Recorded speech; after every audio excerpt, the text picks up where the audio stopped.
a pesquisa Poder Data, divulgada pelo portal Poder 360, aponta que a aprovação ao governo de Jair Bolsonaro caiu 5 pontos percentuais em 15 dias e chegou a 40%.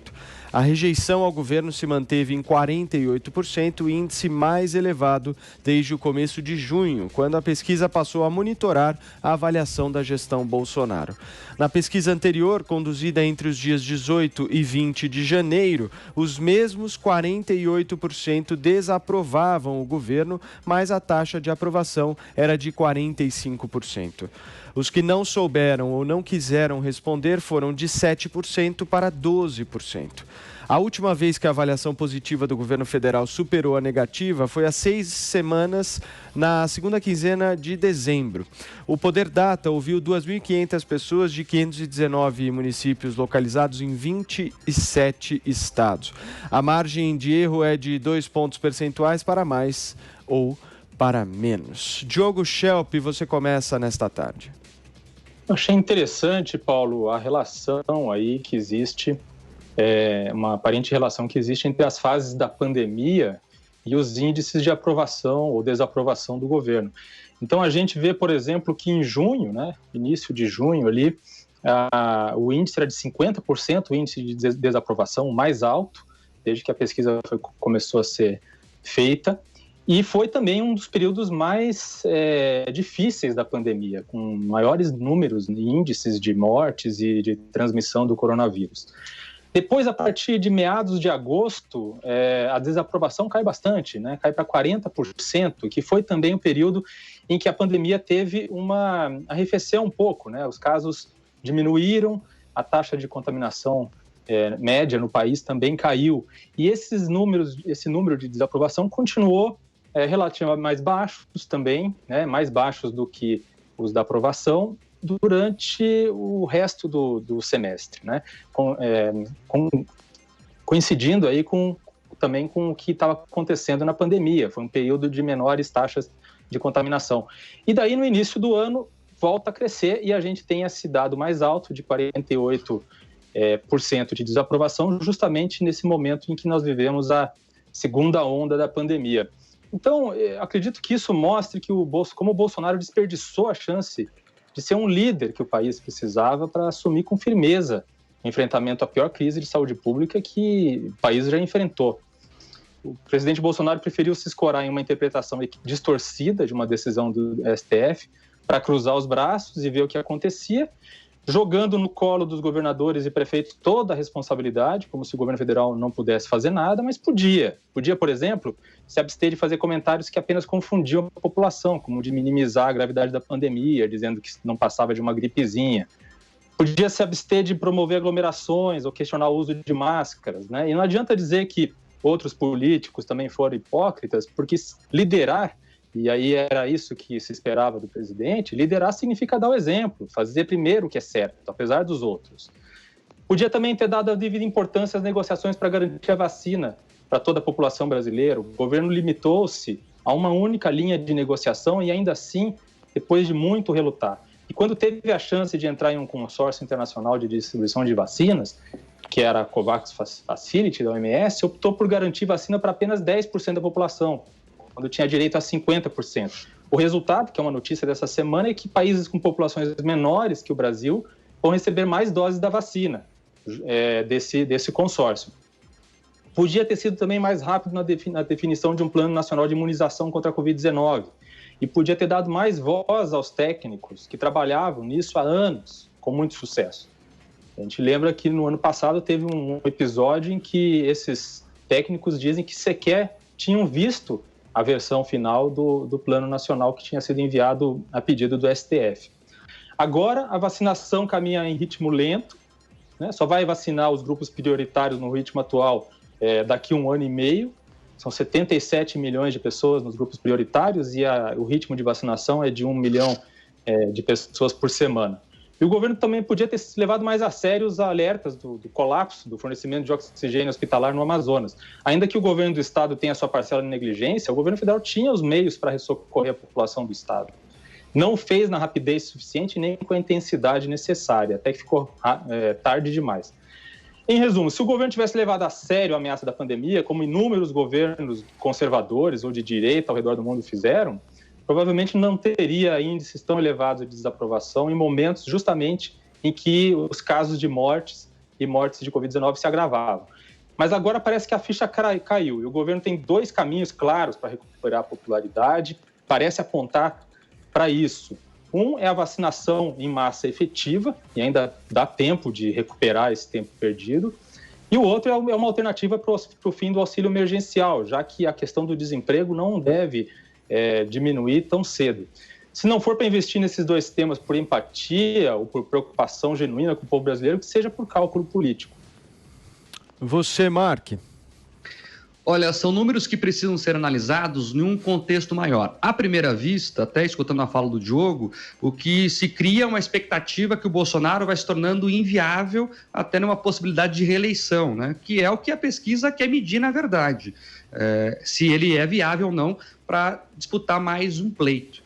Vale lembrar que, pelo menos nesse momento, isso não é verdade. Lembremos sempre que pesquisa é foto de momento, mas não, Bolsonaro não é inviável nesse momento, como alguns analistas colocam. Estamos numa crise sem precedentes e os governantes de plantão sofrem desgastes naturais. Isso ocorre no mundo todo, em governos de esquerda, em governos de direita. Talvez não ocorra na Venezuela, né, que as pesquisas não são feitas porque lá a ditadura não deixa. Mas em todo mundo o governante acaba tendo aí um desgaste natural por conduzir a pandemia, e é uma pandemia que ninguém sabia o certo como lidar. Então, todos os governantes aí tiveram seu grau de dificuldade. Não estou aqui defendendo que o governo federal fez tudo certo, não. Teve muito erro. Tratou a vacina com uma letargia muito grande, né? Agora começa a distribuir de fato. Eu lembro aqui que a culpa da vacinação estar acelerada ou estar lenta não é exclusivamente do governo federal. Até porque o Plano Nacional de Imunização, sempre defendido pelo governo federal, sofreu duros ataques do governador de São Paulo, João Dória, que tentou dividir o Brasil e tentou fazer uma vacinação em São Paulo diferente do resto do país. E precisou o Ministério da Saúde intervir e garantir vacinas para todo o país, porque o governador de São Paulo, João Dória, queria dividir o país e queria só cuidar do próprio quintal. Eu gosto sempre nesses momentos de olhar para trás para conseguir entender o que pode acontecer ali na frente, né? A história nos ajuda a entender o presente e palpitar um pouquinho sobre o futuro. Vamos lá, Dilma Rousseff, há um ano antes da reeleição dela. Ela também teve períodos de grande rejeição. Aliás, nós em 2013 vivíamos as manifestações, né, as passeatas lá dos 20 centavos. E a Dilma Rousseff, há 2 anos da sua reeleição, também tinha taxas de rejeição na casa dos 40%, 45%. E mesmo assim, um ano depois, em 2014, todo mundo lembra, ela conseguiu vencer o Aécio Neves na reeleição dela. E olha que até agora a oposição não conseguiu se organizar. São muito tímidas as carreatas contra o Bolsonaro. O PT, que é o maior partido da Câmara, não conseguiu sequer lançar um candidato à presidência da casa. A bancada estava toda dividida, esfacelada. Em resumo, a oposição está muito dividida e não consegue nem aproveitar de forma vigorosa esses erros do governo Bolsonaro, que o Diogo citou alguns deles, inclusive. E o Congresso e o governo vêm dando indicativos que podem, por exemplo, reeditar o auxílio emergencial. Já se fala em achar alternativas para se conseguir pagar essa conta sem estourar ainda mais o caixa e furar o teto de gastos. E isso pode novamente fazer com que o Bolsonaro suba nas pesquisas. Veja, o próprio levantamento mostra que o presidente caiu muito do Nordeste depois do fim do auxílio. Se reeditar esse auxílio, eu pessoalmente acho que tem que ter muito cuidado com essa história. Mas se reeditar o auxílio, pode ser que ele mude um pouquinho esses números também. A questão da rejeição, ela culmina no período eleitoral com o que estará posto naquele momento. Nós vemos uma grande movimentação para reativar o Lula como candidato, né? O Supremo já liberou as mensagens para a assessoria do ex-presidente divulgar na imprensa, e a assessoria de imprensa que eu falo aqui não é os funcionários do PT, não são os funcionários do PT, eu falo dos grandes veículos mesmos que estampam em manchetes essa narrativa, que havia uma conspiração intergaláctica que juntava o Moro, o Dallagnol, todos os desembargadores do Tribunal Regional Federal de Porto Alegre, a segunda instância Lava Jato, chegava até os tribunais superiores, visto que a maior parte das sentenças do Moro foram confirmadas, inclusive, pelo STJ. Então, se existiu esse conluio, que parte da imprensa vê nesse momento, esse conluio atingiu todo o sistema judiciário. Não foi só o Deltan e o Dallagnol que fizeram ele sozinho, porque as decisões foram todas confirmadas. E veja só como é a política. Para o Bolsonaro, é ótimo que o Lula seja candidato, falando em reeleição aqui, porque ele vai conseguir reativar o antipetismo e aí ele pode levar a melhor de novo. Você, Constantino. Vamos lá, Paulo, nós estamos vendo a fotografia de um país polarizado, dividido. Hoje em dia existem bolsonaristas, porque qualquer um que reconhece virtude ou que não demoniza esse governo, né, e o presidente como responsável por cada morte, como um genocida, é chamado de bolsonarista na narrativa de certa parte da mídia e de muitos. E, do outro lado, os antibolsonaristas histéricos que se consideram os salvadores da pátria, da democracia e da vida humana, né? E eu vejo essa fotografia, então, da seguinte forma. Após um massacre midiático, que começou desde o primeiro dia de governo, mas obviamente foi se intensificando, e a pandemia, como reconheceu a Jane Fonda, atriz de esquerda nos Estados Unidos, foi um presente de Deus para essa esquerda, né? A pandemia deu o pretexto para aumentarem e intensificarem os ataques, né? Colando no presidente a responsabilidade por cada um dos óbitos e tudo mais.